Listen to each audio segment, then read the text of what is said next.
foro, estos habituales ya de los lunes. Hoy, para tratar los desafíos al derecho internacional privado en las Américas.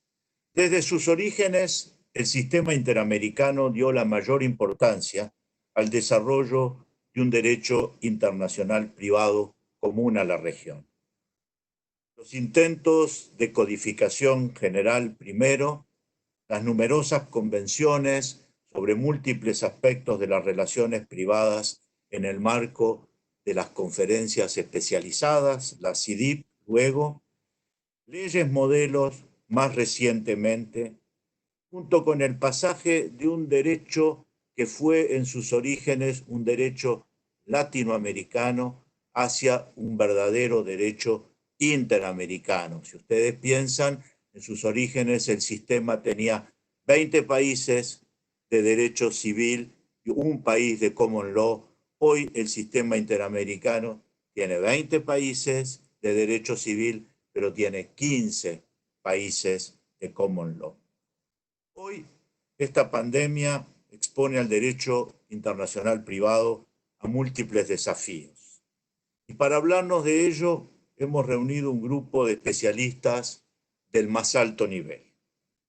Por su orden, en el que van a ir exponiendo, primero lo hará la profesora Nadia de Araújo, de la Pontificia Universidad Católica de Río de Janeiro y árbitra del Tribunal Permanente de Revisión del Mercosur, quien nos hablará de los efectos de la pandemia en la contratación internacional.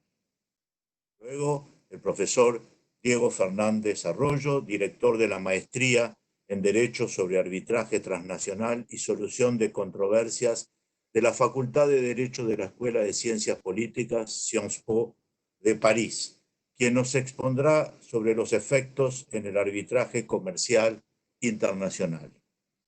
La profesora Cecilia Fresnedo, profesora de la Universidad de la República del Uruguay, nos hablará sobre los efectos en los procesos y litigios internacionales que se llevan a cabo ante los jueces nacionales. Y finalmente el doctor José Moreno Rodríguez, que es miembro del Comité Jurídico Interamericano, abordará los problemas que enfrenta el arbitraje de inversiones. Todos estos panelistas han dictado clases en la Academia de La Haya, de la cual Diego Fernández Arroyo es miembro del curatorio, pero sobre todo todos ellos también han participado como profesores en el curso de Derecho Internacional que la OEA organiza anualmente en Río de Janeiro. Sin más preámbulos, le doy la palabra a la profesora Nadia de Araújo. Bom dia a todos. Agradeço as gentis palavras do querido Jean-Michel. É um prazer estar aqui com meus colegas Diego Arroio, Cecília Fresnedo, José Moreno. Nessa palestra, eu queria falar da diferença de conceitos do direito material, das cláusulas de força maior e, se houver tempo, também da Hart, quando a lei aplicável é proveniente de um país do sistema civil law, como é na maioria dos países latino-americanos, ou de um país do sistema da common law, especialmente Inglaterra e Estados Unidos. Essa é uma situação diuturna em inúmeros contratos internacionais, cuja execução está dificultada pela pandemia. É importante logo destacar que a experiência arbitral demonstra que a lei inglesa é a lei mais escolhida pelas partes no comércio internacional. Vimos isso já em estudos, especialmente no relatório do ano passado da London Court of International Arbitration e num estudo do Gilles Kunimbert sobre os casos julgados pela CCI, pela Câmara de Comércio Internacional. Então, a ocorrência de um evento dessas dimensões, como essa pandemia, da disseminação global desse vírus da Covid-19, resultou e uma grande disrupção, uma grande ruptura na vida contratual como nunca se viu. Muitas partes estão em uma situação delicada e estão incapazes de cumprir obrigações que assumiram anteriormente. E, para isso, precisam acionar a cláusula de força maior ou até mesmo de hardship, porque há um desequilíbrio contratual que traz uma onerosidade excessiva a uma das partes. Nos contratos internacionais, ao contrário dos contratos internos, em que apenas o direito local é o direito aplicável, em que não há nenhuma dúvida sobre as regras a serem aplicadas, é necessário estabelecer qual é o direito que vai determinar as obrigações no sentido do direito material aplicável àquele contrato. Ora, há duas maneiras de se chegar ao direito aplicável. De um lado, as partes podem ter escolhido previamente, indicado no contrato qual é o direito aplicável, e estamos aqui entre partes de um país A e partes de um país B.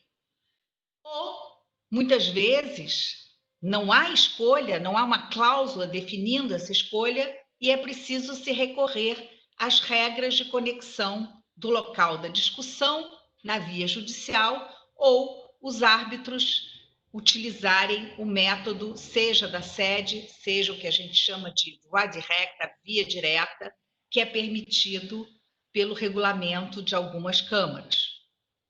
Somente depois que se determina o direito aplicável é que se vai ao direito material, às regras daquele direito, para saber se o descumprimento, diante daquela situação excepcional, é possível ou não.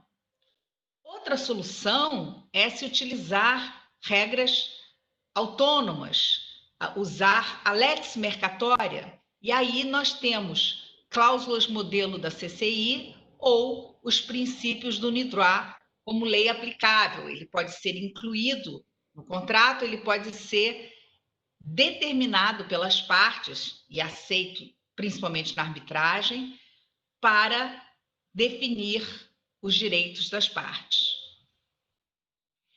Nós esperamos, com isso, trazer para essa discussão essa conscientização da importância da relação da cláusula nos contratos internacionais, porque dependendo do que tiver estabelecido como lei aplicável, o resultado sobre o que é ou não força maior, sobre o que é ou não hardship, pode ser completamente diferente, pode variar substancialmente, seja quando aplicável uma lei de civil law, seja quando aplicável a lei inglesa. Elas são cláusulas tão esquecidas que até merecem o apelido de midnight clauses, aquelas da meia-noite, aquelas do final das negociações. É importante também ressaltar que, se esse cuidado não tiver sido feito, haverá consequências importantes na hora das disputas, principalmente na arbitragem, como será mais tarde abordado pelo professor Arroio. E não é fácil ter em mãos as regras de diversos países. Nesse sentido, eu recomendo a leitura do Guia da OEA sobre o direito aplicável aos contratos internacionais nas Américas. Esse guia foi recém-finalizado pela OEA, é um trabalho do Comitê Jurídico Interamericano, capitaneado pelo professor José Moreno, e que traz informações importantes para partes envolvidas em contratos internacionais nas Américas e onde a lei for escolhida de um desses países. Ele exorta a aplicação, a utilização do princípio da autonomia da vontade, para o qual, infelizmente, nós não temos nas Américas uma regra de aplicação comum, o que seria viável se nós tivéssemos adotado, na maioria dos países, a Convenção da OEA, a Convenção do México, sobre o direito aplicável aos contratos internacionais. Mas, infelizmente, a Convenção não foi adotada, senão pelo México e pela Venezuela, e não tem uma aplicação generalizada.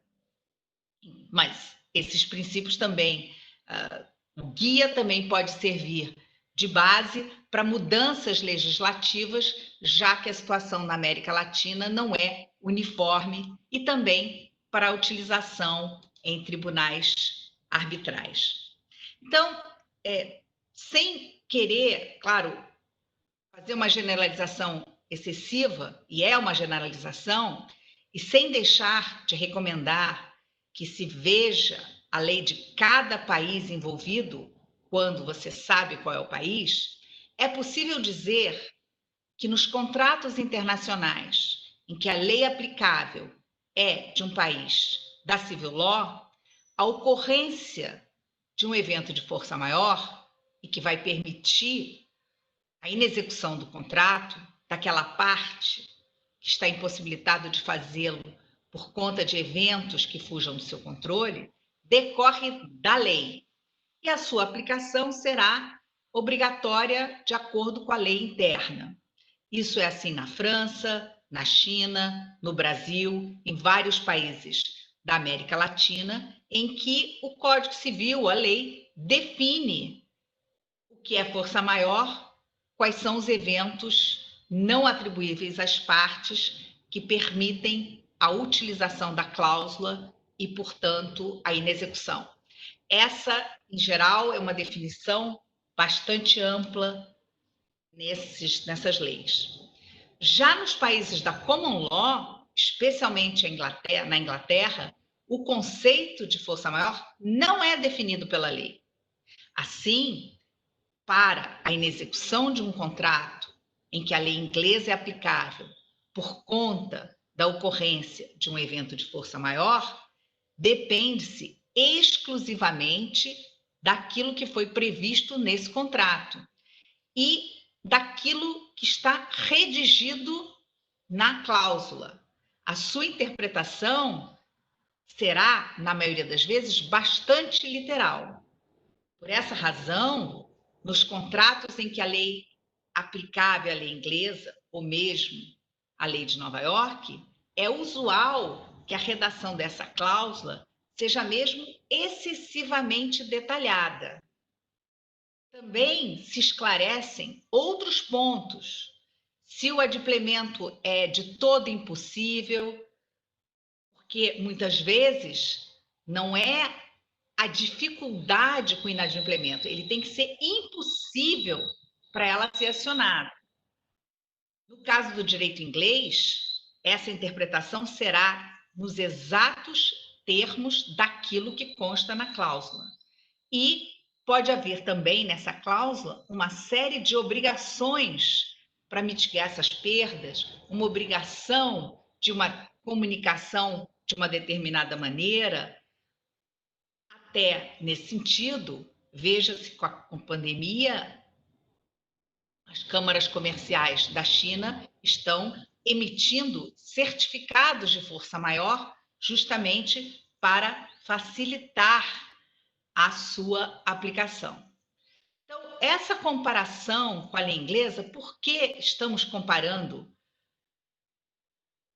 regras de direito civil decorrentes da lei com a lei inglesa, onde a força maior não está definida na lei, é porque o direito inglês é tido como um direito que preserva as obrigações pactuadas acima de tudo e sempre foi utilizado em larga escala no comércio internacional. Se ele for indicado como direito aplicável a um contrato internacional, o conceito de força maior, que vai permitir a inexecução do contrato, depende exclusivamente do que está naquela cláusula. Por outro lado, se as partes oriundas de um país da civil law, que estão acostumadas com uma definição dos seus códigos e talvez não tão preocupadas tiverem no seu contrato, em que está aplicável, que é aplicável a lei inglesa, uma definição imperfeita, uma definição pequena para tudo que pode acontecer, o resultado pode ser até desastroso. Assim, nós, diante de uma mesma situação fática, ou seja, a ocorrência de eventos que podem ser definidos como força maior a partir da situação dessa pandemia, terão análises completamente diferentes, seja pelo tribunal arbitral, seja pela via judicial, se, de um lado, aplicável a lei inglesa ou se, de outro lado, aplicável à lei de um país da civil law. Então, poderá haver resultados opostos. Então, esse momento de aplicação, de determinação do direito aplicável, é fundamental para o resultado final. Outra solução, um cuidado que pode ser feito, é o da redação autônoma, é trazer para o contrato uma cláusula como a da CCI de força maior, que já tem um padrão, que já está formulada para todas as situações, é permitir, como lei aplicável, os princípios do NIDROA, ou mesmo a sua incorporação no contrato, para que, com isso, no momento de aplicar à situação a fórmula da força maior, sigam-se aquelas regras que constam dos princípios aos contratos comerciais internacionais do NIDROA e, com isso, facilitar-se-á muito a solução dos problemas. É importante dizer que os princípios são uma amálgama tanto de conceitos do direito civil quanto de conceitos da common law. Então, é muito provável que eles sejam aceitos por ambas as partes no contrato internacional e eles são também considerados neutros e, por isso, muito bem acolhidos. Eu gostaria ainda de falar para vocês um pouco da cláusula de Hardship, que é a cláusula da onerosidade excessiva, mas eu estou vendo que o meu tempo está se esgotando. Eu posso dizer que muitas das coisas que eu falei para a força maior também são válidas para a cláusula de Hardship. Então, eu agradeço a atenção e encerro a minha apresentação. Obrigada.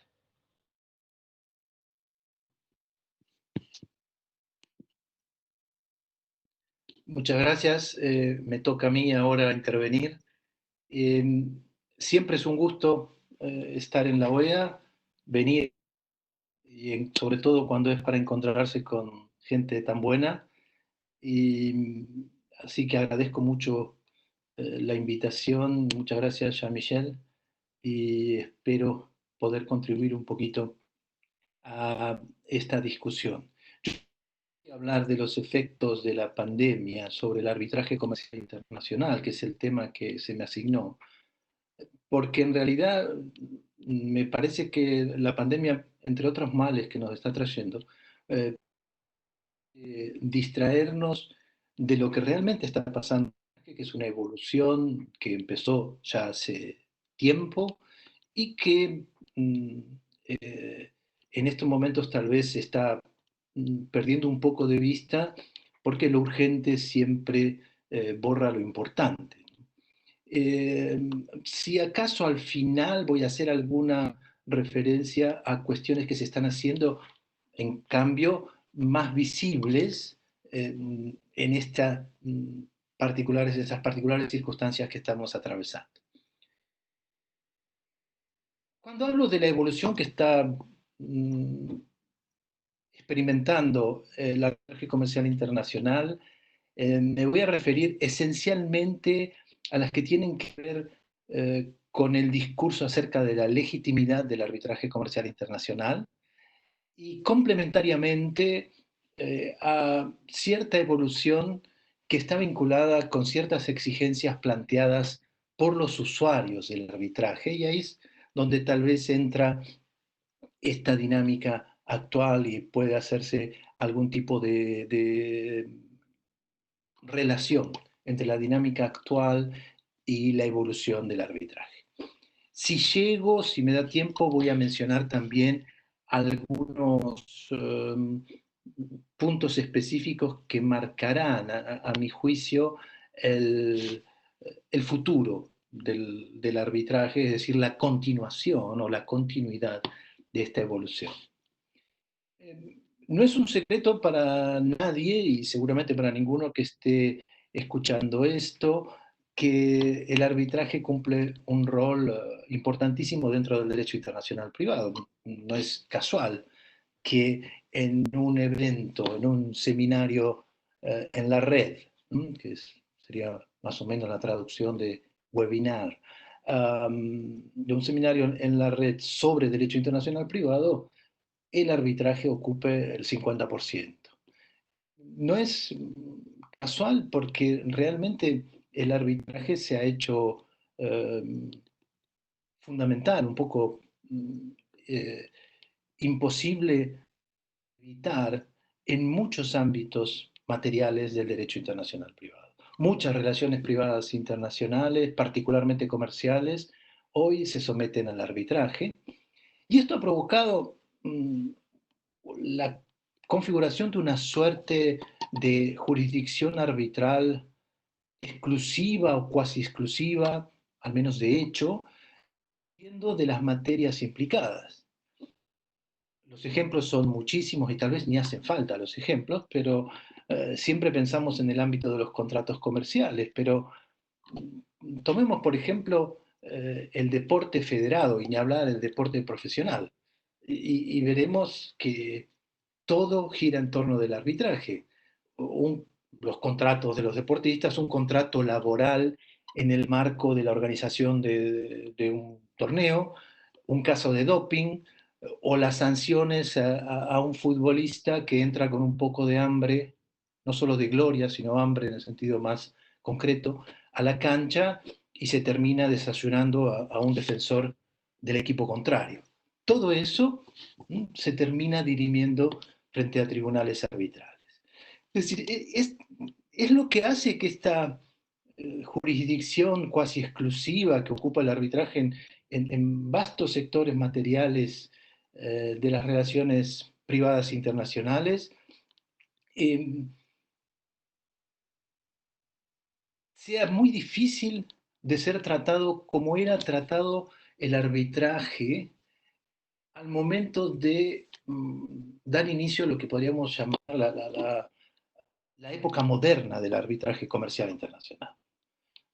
Podemos situar esa época moderna del arbitraje comercial internacional en los años 60, a partir sobre todo del año 58, la adopción de la Convención de Nueva York, y a partir de ese momento, durante un largo tiempo, es decir, hace 30, 40 años, el arbitraje era todavía una opción.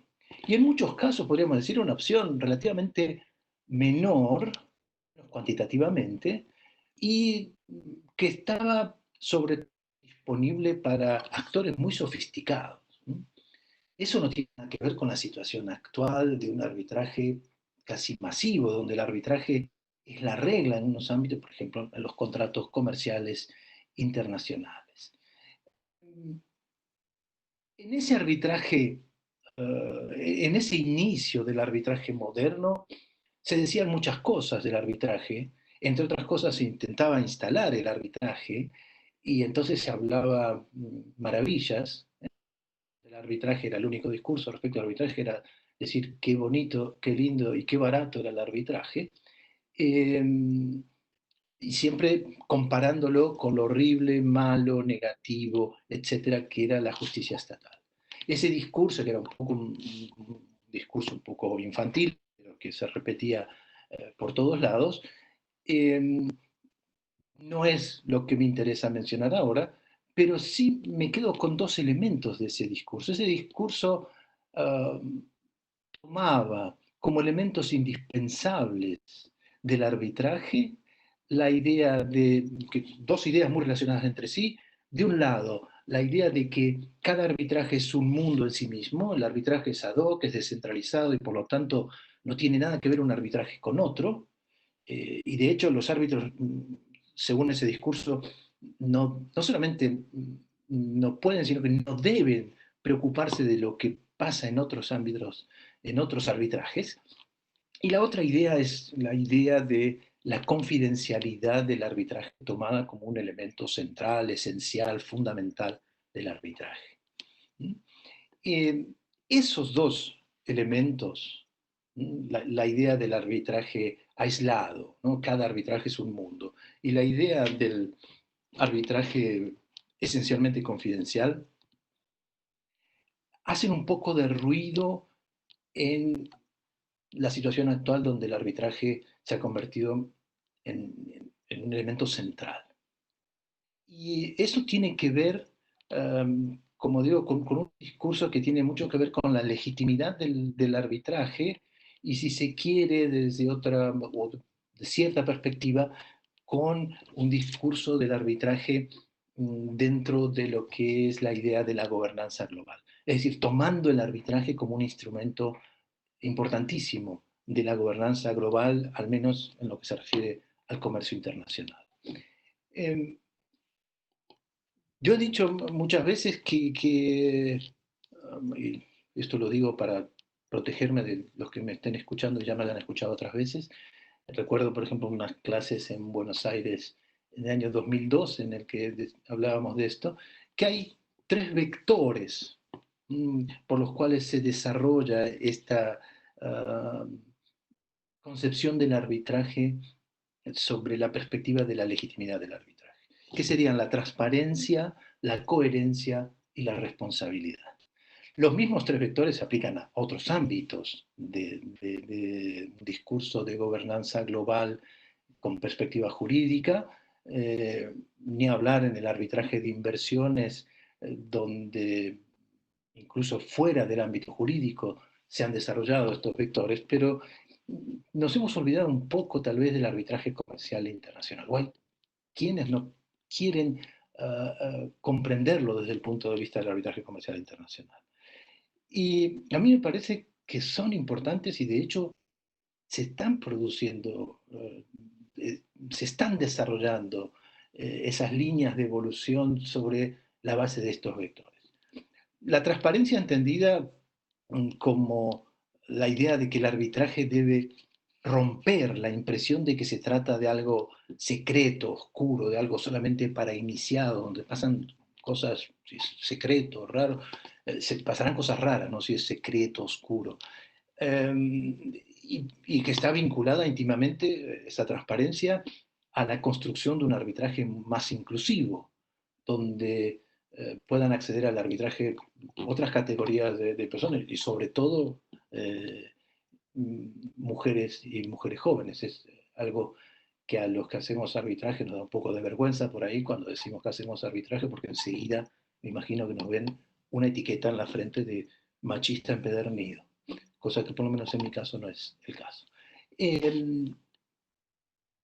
La coherencia en el sentido de que el arbitraje debe evitar la impresión, no digo que sea así, pero debe evitar dar la impresión de que es una especie de justicia basada un poco en el azar. O sea, depende, como cada arbitraje totalmente aislado de los otros, depende a quién nombramos de árbitro, la solución que vamos a obtener, y resulta que si el mismo caso se presenta ante otros árbitros distintos contemporáneamente, la solución va a ser totalmente distinta.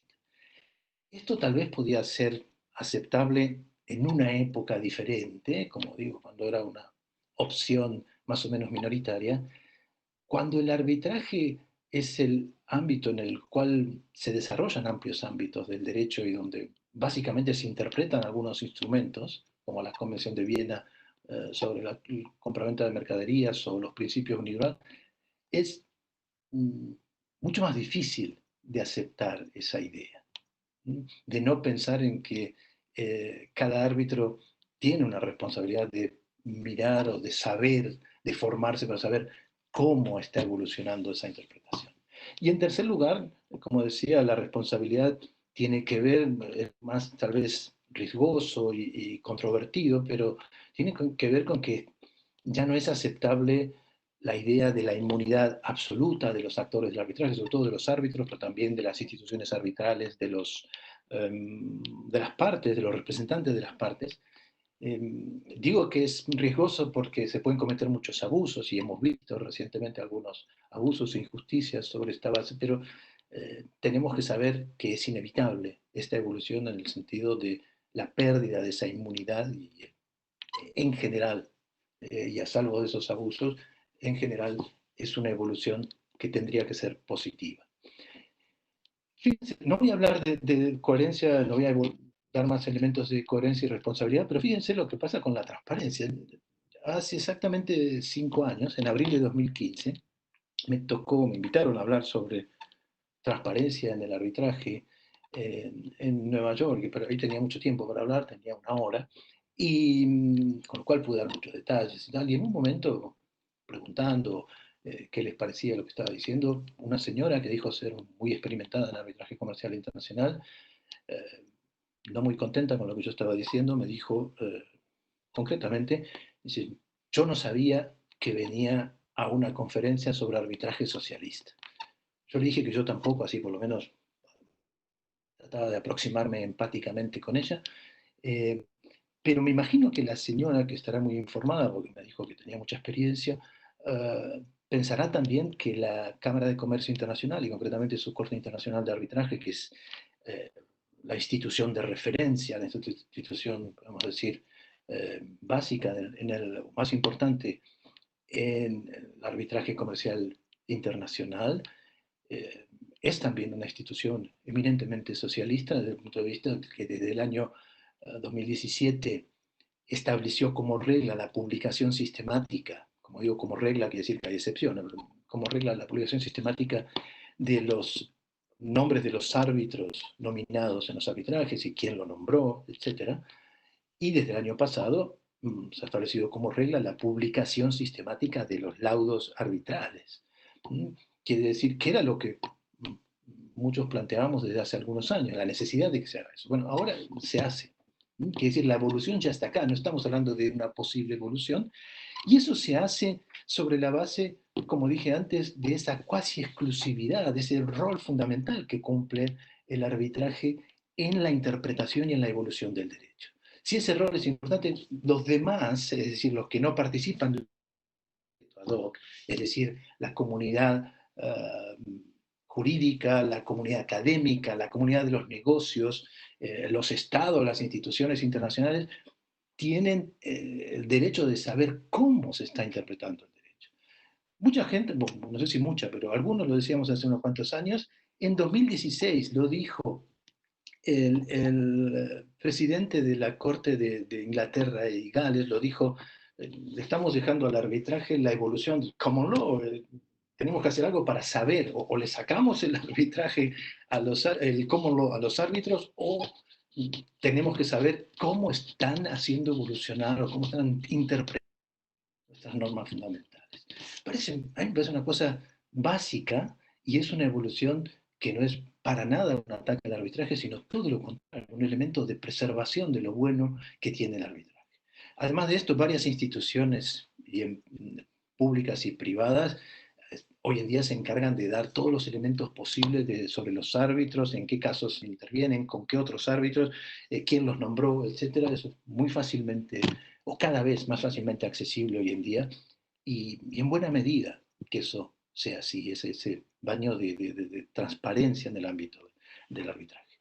Y entonces, como decía al principio, terminando, muy brevemente sobre el impacto actual. Existe una evolución también ligada a la anterior, pero muy vinculada a exigencias de los usuarios. Se centra sobre todo en 2 puntos, es más amplia, pero se centra sobre todo en el punto de que el arbitraje es percibido como que no es tan rápido como debería ser o como se dice que es, y que es muy costoso. Entonces, todas las instituciones y las Naciones Unidas a través de su comisión específica, UNCITRAL, han trabajado en los últimos años para crear mecanismos de arbitraje rápido, bajo ciertas condiciones, para ciertos tipos de arbitraje, y intentando incidir también en el costo, que el costo no sea tan alto. Y fíjense que, por ejemplo, volviendo a la CCI ha estipulado una suerte de castigo a los árbitros que tardan en dictar el laudo. Incluso hay un baremo que no es tan conocido, pero hay un baremo de si no se excede una semana, los honorarios bajan un poquito, si excede un mes bajan más, y así. Y al final, estoy exagerando, pero al final los árbitros terminan pagando al momento de dictar el laudo. En esto tiene mucho que ver, y hay muchos desarrollos que ya existían antes, pero ahora se han hecho muy visibles, que tienen que ver con el uso de la tecnología. El uso de la tecnología es esencial en todos los ámbitos del derecho internacional privado, se ha hecho esencial. De hecho, la SADIP de este año, que lamentablemente pasó para el año que viene, era sobre este tema, las jornadas de la Asociación Americana de Derecho Internacional Privado, o sea que va a ser el año que viene sobre este tema. Y en el ámbito del arbitraje, sobre todo, está el tema hay otros temas, pero es muy importante el tema de las audiencias. Yo creo que lo que puede aportar esta situación, digamos, la situación ya está muy instalada mucho antes de que los murciélagos y los pangolines vinieran a perturbarnos la vida, pero yo creo que la importancia, me refiero de la tecnología, no de los murciélagos, se ha hecho ahora más evidente. Y entonces hay muchas actividades, no todas, me parece que no todas, sobre todo en el estado actual de evolución de la tecnología, aunque va a seguir avanzando, pero muchas de las actividades que antes se realizaban presencialmente, cada vez más la posibilidad y lo bueno que es no gastar tanto tiempo y tantos recursos y realizarlas virtualmente de una forma satisfactoria. Depende mucho del tipo de caso, de los elementos del caso, de la complejidad, pero en general y con la voluntad de las partes creo que no hay problema en desarrollar, en que algo bueno, que es ver cómo podemos aprovechar la tecnología en el ámbito de la resolución de litigios por vía de arbitraje. Sobre el futuro, digo 3 palabras. Me parece que hay 3 elementos sobre los que vamos a discutir mucho en los próximos años. Ya estamos discutiendo, pero vamos a discutir más y tal vez con otros elementos. Uno es el que ya mencioné sobre el arbitraje inclusivo, es decir, la incorporación de otras personas al arbitraje. Tiene cierta lógica. En la medida en que el arbitraje se ha vuelto masivo, no alcanza con nombrar siempre los mismos, es decir, un poco de necesidad en esa apertura del arbitraje. En segundo lugar, tenemos que ver qué pasa, qué efecto tiene el desarrollo de la mediación comercial internacional. No ha alcanzado ni de lejos la evolución del arbitraje, pero hay muchos elementos, muchos datos, evolución de políticas en diferentes estados, organismos internacionales, la Convención de Singapur de las Naciones Unidas, que impacto importante en los próximos años. Vamos a ver. El tercer elemento es qué pasará con las cortes comerciales internacionales, esas salas comerciales que se han creado muchas cortes estatales con competencia específica en comercio internacional, que en muchos casos adoptan un funcionamiento parecido al de los tribunales arbitrales internacionales. Habrá que ver si eso realmente se convierte en un elemento de competencia sana, competencia, virtuosa competencia al arbitraje. En todo caso, la situación actual es la de un gran auge del arbitraje, se mantiene, pero eso no está escrito en ningún lado que va a ser siempre así. Por lo tanto, hay que estar preparado para cómo va a ir evolucionando esta realidad de la solución de controversias en materia de derecho internacional privado. Muchas gracias.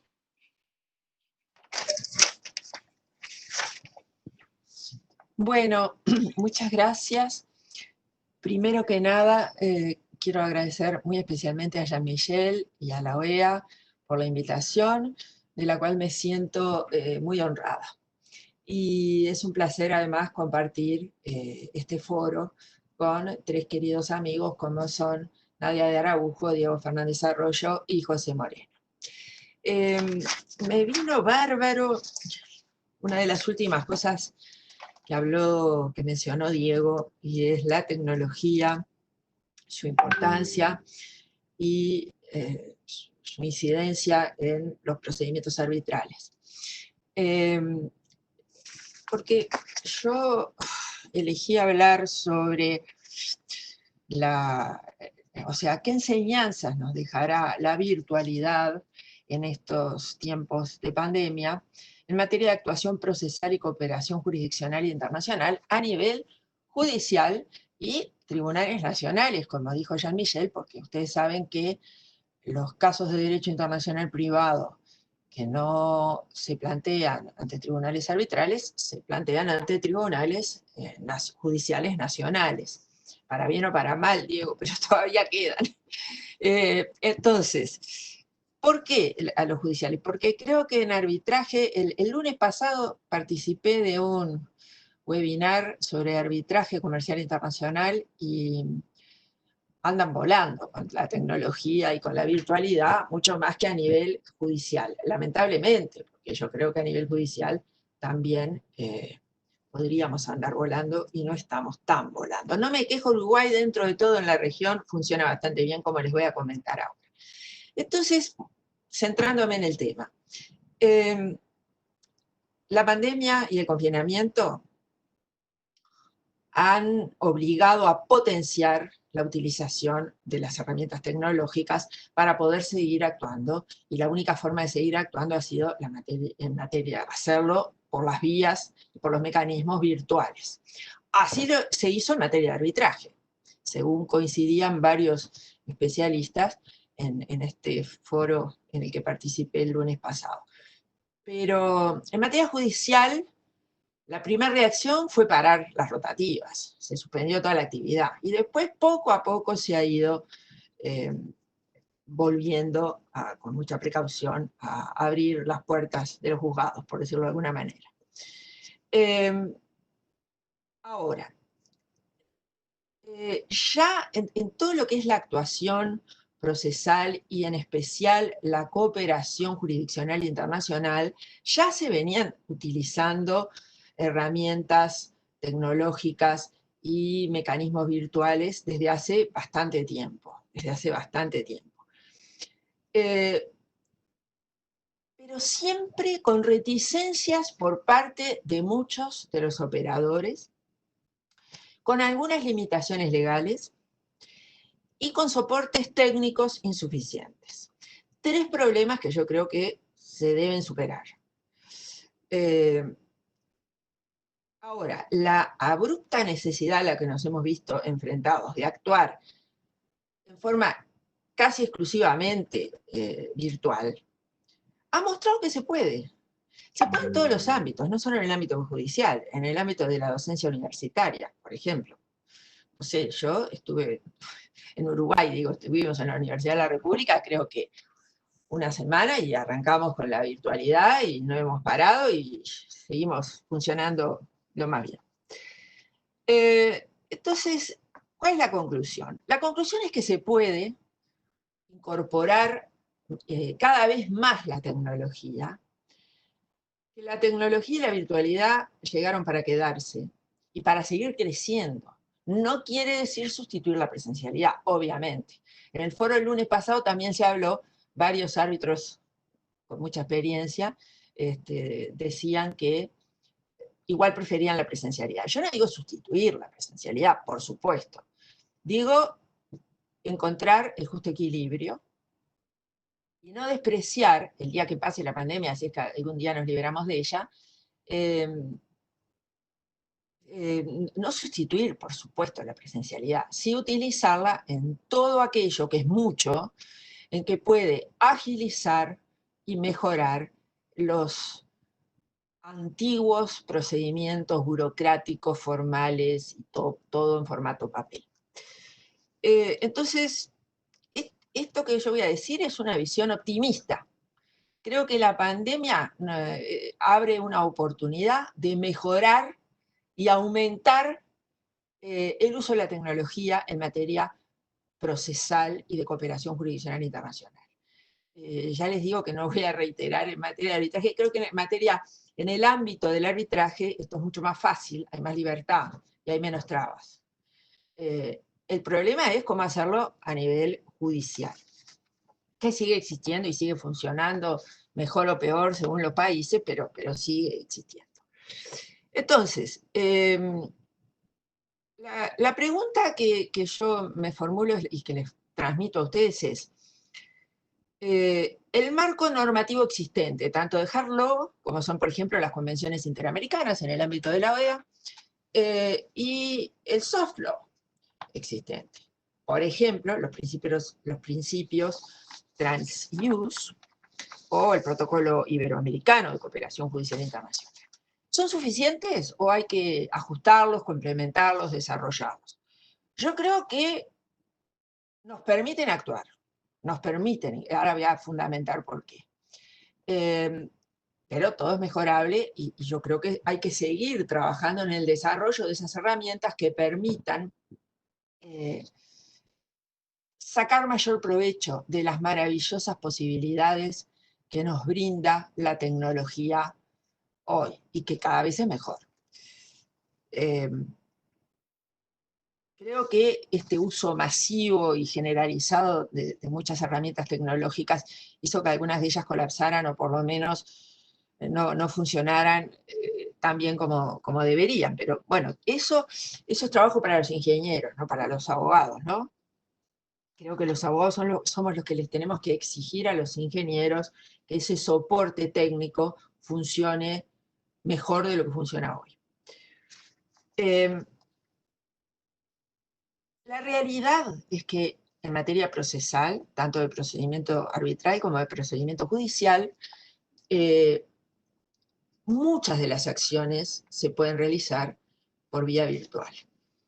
Yo, por razones de tiempo, voy a focalizarme en lo que es la notificación y emplazamiento en el extranjero por medios electrónicos, y además porque es un rubro en el que Uruguay ha tenido una experiencia muy positiva y quiero transmitirles alguna cosita al respecto. Ese desarrollo que hay, que hoy, y que tiene que crecer mucho más, ¿tiene fundamento normativo en sentido amplio? Ya les digo, hard law y soft law, sí lo tiene. La Convención Interamericana sobre Exhortos o Cartas Rogatorias del 75 no prohíbe ninguna de estas cosas, no las prevé, por una razón obviamente temporal, 1975. Ahora, ¿qué es lo que veo yo acá? El problema son los derechos procesales nacionales de los distintos estados parte. ¿Por qué? Porque como todos ustedes saben muy bien, conforme al artículo 10 de la Convención, la regla general es que los exhortos se tramitan de acuerdo con las leyes y normas procesales del estado requerido. No obstante, la Convención ya abre una puerta muy interesante, ¿no? Y es que, bueno, por supuesto que el requirente le puede solicitar al requerido alguna tramitación especial, alguna formalidad adicional a la que tiene su propio derecho. Ahora, la Convención ya preveía en 1975, en su artículo 14, una posibilidad que no fue aprovechada en 1992, cuando se elaboró el protocolo de las leñas del Mercosur sobre cooperación. Porque el artículo 14 dice que los estados parte que pertenezcan a sistemas de integración económica pueden acordar procedimientos y trámites más expeditos. Claro, el protocolo de las leñas es del 92. También hay que valorar y analizar estos dos instrumentos de hard law, contextualizándolos en el tiempo en el que fueron elaborados. Pero se perdió una oportunidad, y es aprovechar lo del artículo 14 de la Convención del 75. Se podría aprovechar ahora, de todas formas, elaborando un instrumento más moderno, porque sin duda entre los procedimientos más expeditos estaría la notificación y emplazamiento electrónico, obviamente. Ahora, más importante aún, y esto me conduce a cuál es la realidad de hoy, y creo que la realidad habilita a usar mucho más tecnología de la que usamos hoy, es el artículo 15 de la Convención sobre Exhortos del 75, que dice que no restringe la Convención disposiciones o prácticas más favorables que dichos estados pudieran observar. Yo creo que la materialización de dichas prácticas, que no estuvo en el protocolo de las leñas, sí lo está en dos instrumentos muy importantes de soft law, como son los principios de ASADIP, acceso a la justicia, los trans-use, y el protocolo iberoamericano sobre cooperación judicial internacional de 2014. Y creo que esos dos instrumentos sirven ya, pero servirían para desarrollar mucho más la utilización de herramientas tecnológicas, que creo que hay más potencial del que se usa hoy día. Bueno, todos saben, ¿no?, que los principios, según el artículo 1, los principios de ASADIP, se aplican cuando las partes así lo acuerden, y siempre que sea técnicamente viable, y ahí es donde yo señalo y creo que tenemos que exigir un desarrollo mayor de los soportes tecnológicos, y eso no lo hacen los abogados, lo hacen los ingenieros, y siempre obviamente que no conduzcan a resultados contra el orden público internacional. Y ahí me quiero detener un minuto, ¡ay, cómo se va el tiempo!, por lo siguiente. La forma de la notificación y de muchos otros, del emplazamiento y de muchos otros actos procesales, jamás puede ser, en mi modesta opinión, jamás puede ser considerado de orden público internacional. ¿Por qué? Porque la forma es instrumental. Lo que es de orden público internacional es el derecho de fondo a proteger por esa forma. ¿Y cuál es el derecho de fondo? Y que la persona a notificar o a emplazar se entere en tiempo y forma. Ahora, ¿a través de qué mecanismo? De cualquiera. Acá hay varios profesores en la Universidad de la República, más bien de práctica forense y de esas materias prácticas, que han dicho, han investigado el tema, que en realidad los medios electrónicos dan más garantía que los medios tradicionales del alguacil que va con el papel, pega la chinche en la puerta del señor a notificar, o otras cosas por el estilo. Entonces, porque, ¿qué es lo que pasa? La primera reacción del escéptico es decir, no, pero eso no es seguro. A ver, yo no libro más cheques desde hace no sé cuánto. Todo transferencias bancarias virtuales. Si los bancos lo hacen, hay que prestar atención. A ver, todo se hace, creo que todos, ¿no? Hacemos eso, los pagos, las transferencias, todo virtual. Entonces, la virtualidad y la herramienta electrónica no va en desmedro de la seguridad. Y, ojo, la seguridad también tiene que ver con el debido proceso y todo lo demás, ¿no? Entonces, yo creo que los principios de ASADIP y el protocolo iberoamericano nos dan las bases normativas para actuar. ¿Cuáles son esas bases? Muy rápidamente. Hay tres principios que quiero destacar de los principios de ASADIP, que son el del activismo judicial transnacional, 11F. Los jueces y demás operadores jurídicos tienen un rol activo en la realización efectiva de la justicia, sorteando formalismos legales que puedan entorpecer ese objetivo. 11G, principio de celeridad procesal, no tengo que comentarlo. 11H, principio de adaptación procesal. ¿Adaptación de qué? Y de las viejas y arcaicas normas de derecho procesal nacional interno a los requerimientos del litigio transnacional o internacional. Todos esos principios nos facilitan la admisión y la utilización y el recurso a las notificaciones electrónicas. El 1.2 de los principios de ASADIP, habla de que en los litigios transnacionales la interpretación jurídica de esas viejas normas nacionales procesales, viejas o no tan viejas, nosotros tenemos el Código General del Proceso, que es de 1989. Atenderá principios de efectividad de los derechos sustanciales. Es decir, lo que importa es el fondo. La forma es instrumental para lograr realizar esos derechos sustanciales y garantizar esos derechos sustanciales.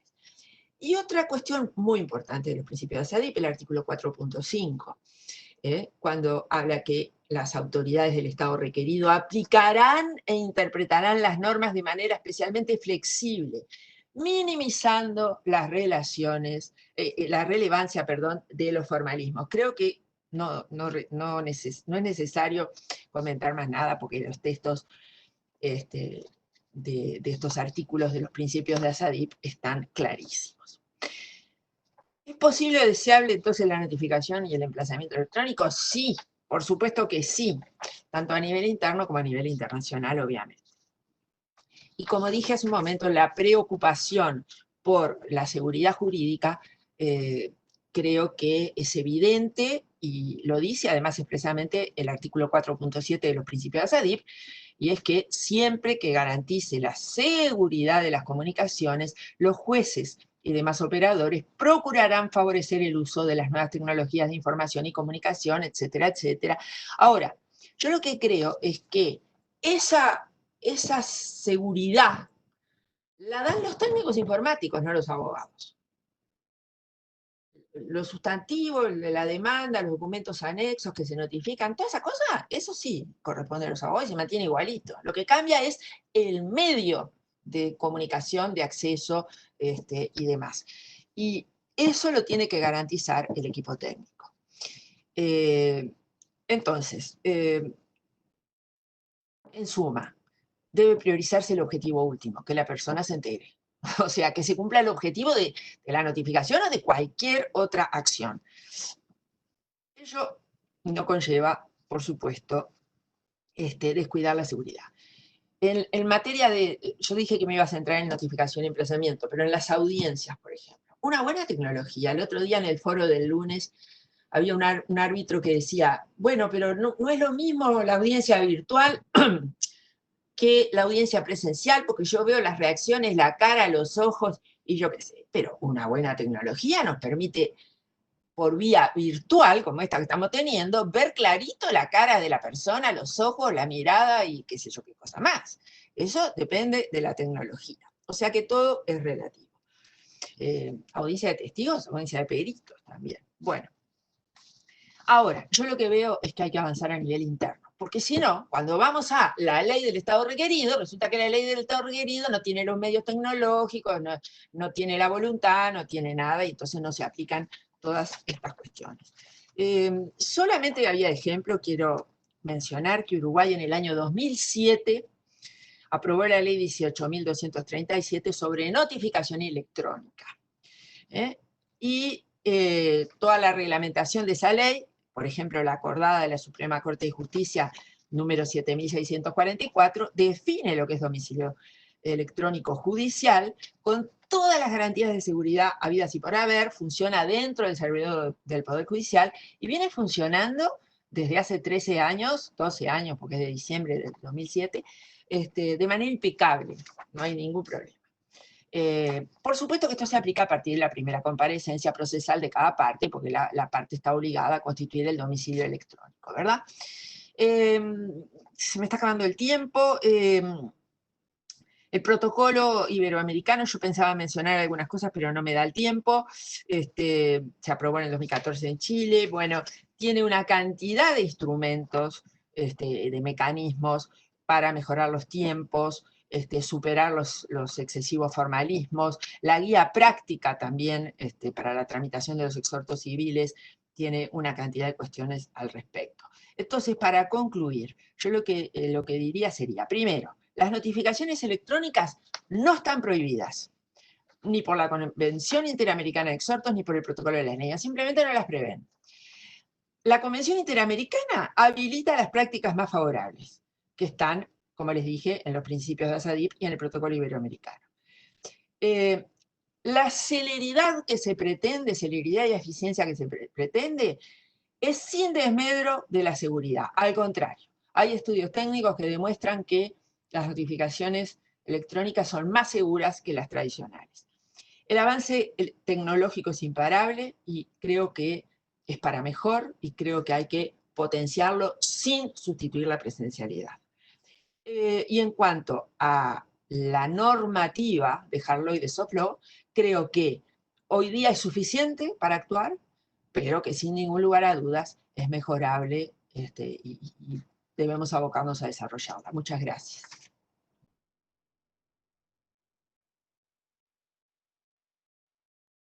Gracias, Cecilia. Es un verdadero honor estar hoy aquí con los distinguidos colegas. Y bueno, me toca a mí hacer la última presentación del día de la fecha y les voy a hablar sobre la pandemia y los arbitrajes de inversión y los desafíos que se presentan a este respecto para el derecho internacional privado. Como lo dijo el doctor Arrighi, yo soy miembro del Comité Jurídico Interamericano. Bueno, por varios años vi en el comité cómo interactúan de manera fructífera temas del derecho internacional privado y público, y cómo cada vez en mayor medida se van erosionando las fronteras entre estas dos disciplinas que se nutren recíprocamente de muchas nociones de una manera muy positiva. Dentro del comité jurídico me tocó la relatoría de la guía sobre el derecho aplicable a los contratos internacionales, a la que hizo alusión Nadia de Araújo. Y bueno, preparando esa guía, obviamente, viéndola después ya en funcionamiento, hemos constatado como varios de los temas allí abordados también son de utilidad en lo que respecta al derecho de las inversiones extranjeras y particularmente pueden tener una aplicación fecunda en los arbitrajes de inversiones. De ahí que probablemente un próximo desafío del Comité Jurídico Interamericano de la OEA será extender esta guía también a lo que sería al derecho aplicable propiamente a los arbitrajes de inversiones, abordando algunos temas que son ya bien peculiares a esta disciplina. Y lo que les voy a hablar hoy guarda relación un poquito con lo que estaré desarrollando en el curso de la Academia de la Haya en el año 2021, que se relaciona con el derecho internacional privado y los arbitrajes de inversión. Quizás haya pandemias más graves desde el punto de vista sanitario, como parece, aparentemente lo fue la mal llamada gripe española del año 1918. Sin embargo, nunca ha habido una que impactara tanto la vida de los ciudadanos y las economías, sobre todo por las medidas que fueron dictando los distintos gobiernos a este respecto. Estas medidas terminaron afectando derechos humanos, intereses económicos, la seguridad nacional. Bueno, consistieron en cuarentenas, en cierres de fronteras, paralizaciones, restricciones registradas en la actividad económica. Hay servicios públicos como electricidad, gas o telecomunicaciones que se han visto suspendidos o se ha dispuesto el fraccionamiento, incluso la reducción del pago de tarifas. Incluso hay casos como el peruano de la suspensión del pago de peajes a los concesionarios. En fin, han sido múltiples medidas que afectaron inversiones extranjeras en los diversos países del orbe y que guardan relación con inversiones o afectan inversiones en materia de recursos naturales, como podrían ser hidrocarburos, minerías, contratos de construcción, aquellos sobre todo bajo la modalidad de Build, Operate and Transfer, BOT, alianzas público-privadas, etc.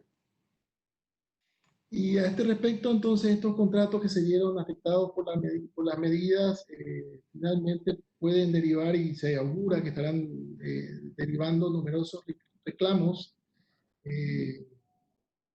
canalizados a través de arbitrajes de inversión. Para que eso ocurra debe existir un pacto de inversión. Ese pacto puede estar en una cláusula dentro de un contrato que se celebra con el inversor, o si no puede también consistir en una oferta unilateral que hace el Estado cuando suscribe un tratado, como un tratado bilateral de inversión, por ejemplo, en el cual formula allí una oferta de arbitraje que cuando el inversor finalmente demanda por esta vía, expresa con eso su aceptación a esta cláusula arbitral. Entonces, este arbitraje debe estar pactado y normalmente se pactan, bueno, en décadas pasadas estaban muy en boga los arbitrajes, el pacto de los arbitrajes ad hoc. Sin embargo, hoy día ha tenido una evolución muy importante el sistema de arbitraje del CIADI, sobre todo a partir de las últimas décadas. Y bueno, también están pactados en otros tratados de inversión, otras organizaciones, otros sistemas, como el sistema de la Corte Permanente de Arbitraje de La Haya, la Cámara de Estocolmo, que también está en varios tratados bilaterales de inversión, o el de la Cámara de Comercio Internacional. Obviamente el impacto del CIADI ha sido muy importante por la cantidad de tratados que han optado por definir este mecanismo como el aplicable a dirimir las controversias que se susciten a ese respecto, y el tratado del sistema, el mecanismo del CIADI, presenta particularidades muy especiales, como por ejemplo de que lo que allí se decida no va a ser o no puede ser recurrido ante instancia nacional alguna. Hay sí un mecanismo de anulación con reglas propias, pero todo eso funciona dentro del marco del sistema del CIADI, a diferencia de otros mecanismos como el de la CCI, de la Cámara de Comercio Internacional o de la Corte Permanente de Arbitraje de La Haya, en los que finalmente, según cuál sea la sede en la que se desarrollen estos arbitrajes, esos laudos eventualmente podrían ser objeto de cuestionamiento tanto en sede como en los lugares de ejecución, aplicándose allí la Convención de Nueva York a la que hizo alusión el profesor Fernández Arroyo. Ahora bien, si el reclamo del inversor es contractual, en principio regirá el derecho del contrato, un derecho al cual se arrima en aplicación de reglas del derecho internacional privado. Entonces, el derecho internacional privado tiene un rol muy importante, o puede tener un rol muy importante a este respecto. Bueno, eso es algo que se discuta también en la violación del derecho internacional público.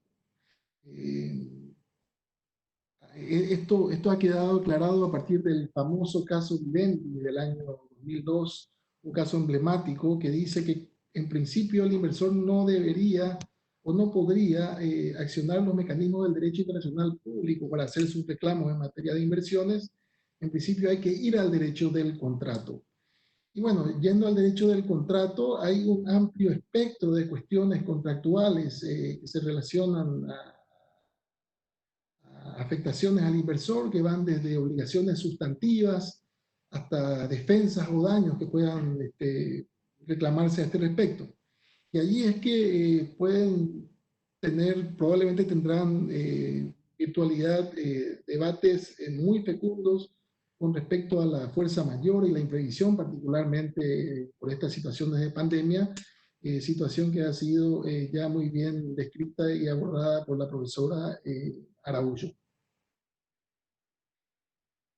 Es decir, bueno, no toda violación contractual genera los remedios del derecho internacional público. Debe haber algo más. Debe haber alguna arbitrariedad estatal, algún acceso al debido proceso, alguna mala fe por parte de los estados, que será difícil de identificar como tal, aunque sí se puede llegar a determinar que hay actos y omisiones reiterados por parte del Estado, como renegociaciones coaccionadas o cancelaciones de servicios. Bueno, finalmente, de existir estas situaciones excepcionales de arbitrariedad, de restricciones al debido proceso o de mala fe, bueno, ahí sí podrían ponerse en marcha los mecanismos y remedios del derecho internacional público. Y en materia de derecho internacional público, tenemos que rigen el derecho consuetudinario internacional, que es el que tradicionalmente se aplicó a los reclamos de inversiones. Y bueno, y últimamente también las normas de los diversos tratados de inversión celebrados en gran cantidad, por numerosos países a lo largo del orden. El derecho consuetudinario internacional es el que tradicionalmente rigió el tema, se encontraba muy poco desarrollado. Hay una tesis muy famosa de Lauterbach, hacia fines de los años 1920, Luego hay un trabajo también muy citado de Lord McNair de los años 50, en trabajos en los que estos grandes juristas decían de que el derecho de las inversiones se mostraba muy parco en el derecho internacional público, se mostraba muy parco en soluciones con respecto a diversas aristas que pueden presentarse en materia de inversiones extranjeras, y por tanto estos juristas hacían, uno puede constatar en sus trabajos, continuas referencias al derecho comercial, al derecho contractual privado, al derecho internacional privado, que en definitiva fue el que terminó fertilizando las soluciones que luego se aceptaron como comunes en materia de derecho internacional público. Finalmente, el derecho consuetario internacional termina siendo recogido en un proyecto de la Comisión de Derecho Internacional, sigue la responsabilidad del Estado por actos internacionalmente ilícitos. Y este proyecto es adoptado por la Asamblea General de Naciones Unidas en el año 2001. Sin embargo, también con respecto a este trabajo, hay que puntualizar de manera enfática que se excluyó todo lo relativo a la responsabilidad contractual que generan estas inversiones. Un proyecto que había preparado el prestigioso jurista Roberto Ago, y en 1970 toda esta regulación que estaba prevista con respecto a diversas aristas de las inversiones extranjeras en materia de responsabilidad contractual con respecto a las mismas, todo eso fue excluido y por tanto se guardó el polvo bajo la alfombra, por así decirlo, trasladándose ahí bueno, a diversos tribunales que deben lidiar con estas cuestiones, el tratamiento de numerosos temas.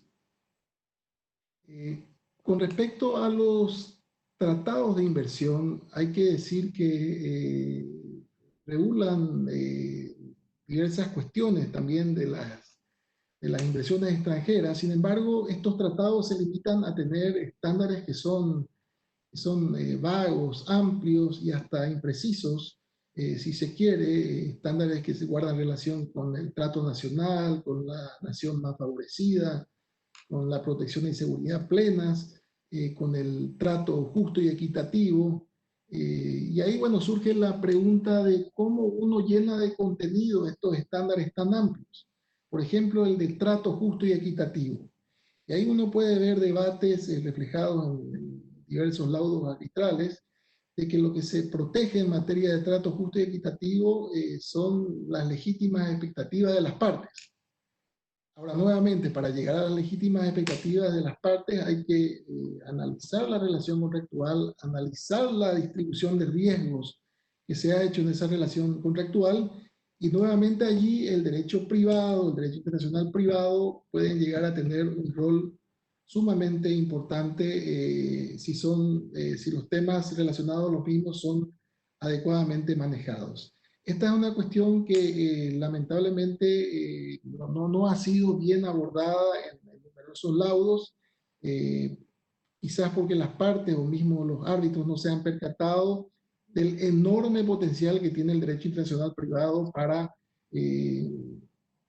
coadyuvar en el llenado, en la comprensión, en la inteligencia de lo que serían estos estándares vagos que están en los tratados bilaterales de inversión. Y quizás por eso también, por este manejo deficiente de nociones de derecho privado, derecho internacional privado, es que finalmente tenemos varios laudos contradictorios, y bueno, esas contradicciones después generan críticas contra el sistema. Un sistema que se está viendo obligado a lidiar con una regulación parca, por un lado, en el derecho consuetario internacional, y por otro lado, de una manera muy amplia en los tratados bilaterales de inversión. Por último, ya cerrando esta presentación, los instrumentos de derecho uniforme del nuevo derecho internacional privado también pueden llegar a jugar un rol muy importante en materia de arbitrajes de inversión. Particularmente los principios de derecho contractual ya aludidos en presentaciones anteriores por Cecilia, por Diego. Estos principios incluso han sido reconocidos por el derecho internacional público. Hay una declaración de la Comisión de Compensación de las Naciones Unidas del año 1997 que considera que estos principios son una expresión general, una expresión de los principios generales del derecho. Entonces, ellos podrían tener aplicación en casos arbitrales, tanto si se los considera principios generales del derecho, como también si se los entiende como una expresión del derecho internacional privado que sería aplicable de manera relevante al caso, a cuyo efecto obviamente habría que elaborar bien el argumento respectivo. Y estos principios, de hecho, han tenido ya aplicación, si bien no en la medida deseable, en algunos casos de arbitraje de inversión, particularmente en algunos casos del CIADI, muy conocidos. Y bueno, su utilización de una manera más extendida puede ser sumamente importante y deseable, sobre todo por algo que señala el profesor Donnell, quien es uno de los grandes juristas que ha trabajado en la elaboración de estos principios, de que estos principios contienen una regulación muy apropiada en lo que respecta a qué hay que hacer en situaciones de cambio de circunstancias, en situaciones de emergencia como la que estamos viviendo en estos días con respecto a la pandemia. Y bueno, ahí hay todo un tema de unas recomendaciones de seguir un derrotero de negociaciones, de buena fe, etcétera. En fin, hay una regulación muy apropiada de cómo lidiar con cuestiones relativas al derecho a las inversiones, que sería muy deseable que las partes litigantes en arbitraje de inversión, como también los árbitros, eventualmente tengan en cuenta estas soluciones. En fin, y ya cerrando la presentación de hoy y agradeciendo nuevamente por el enorme honor de estar hoy con todos ustedes y con tan distinguidos y queridos colegas, mi mensaje final con respecto al derecho a las inversiones extranjeras, al arbitraje de inversiones, es que hay que dejar de considerar este tema como uno que debe tratarse en compartimientos estancos, los internacionalistas públicos por un lado, algunos queriendo meter la cuchara con el derecho internacional privado también de una manera quizás no propia, y lo que hay que tratar de hacer entonces es dejar de construir muros en este tema y empezar a tender más puentes. Espero entonces que esta presentación de hoy contribuya a reflexiones en este sentido. Muchísimas gracias. Muchísimas gracias a los 4 profesores, a la profesora Nadia Araújo desde Río de Janeiro, a la profesora Cecilia Fresnedo desde Montevideo, al profesor Diego Fernández Arroyo desde París y a José Moreno desde Asunción. Este ha sido un panel muy enriquecedor y yo quiero recordarle al público participante de que el video de esta sesión está colgado en la página de Internet de la Secretaría de Asuntos Jurídicos de la OEA para aquellos que lo quieran volver a ver o aquellos que no pudieron por otras razones acceder y lo quieran ver. Muchísimas gracias de nuevo a los 4 panelistas y quiero recordarles que la semana que viene vamos a tener excepcionalmente, no sé si excepcionalmente o pasará a ser una nueva rutina, 2 paneles. El lunes 22 tendremos un panel sobre aspectos jurídicos de la seguridad alimentaria y el viernes 26, y acá retoma algo de los temas que se han tratado hoy, sobre todo algunos de los puntos que trató Cecilia Fresnedo, tendremos un panel con 4 presidentes de Cortes Supremas, presidente de la Corte Suprema de Chile, de Colombia, de México y de Uruguay, para tratar cómo ha afectado el acceso a la justicia y a los tribunales nacionales esta situación y cuáles pueden ser los desafíos futuros para los tribunales. Así que los esperamos el lunes y el viernes en esta doble sesión la semana que viene y reitero nuevamente mi agradecimiento de amigo a los 4 expositores de hoy. Buenas tardes, buenas noches en el caso de París a todos ustedes. será hasta la próxima sesión. Muchas gracias. Gracias.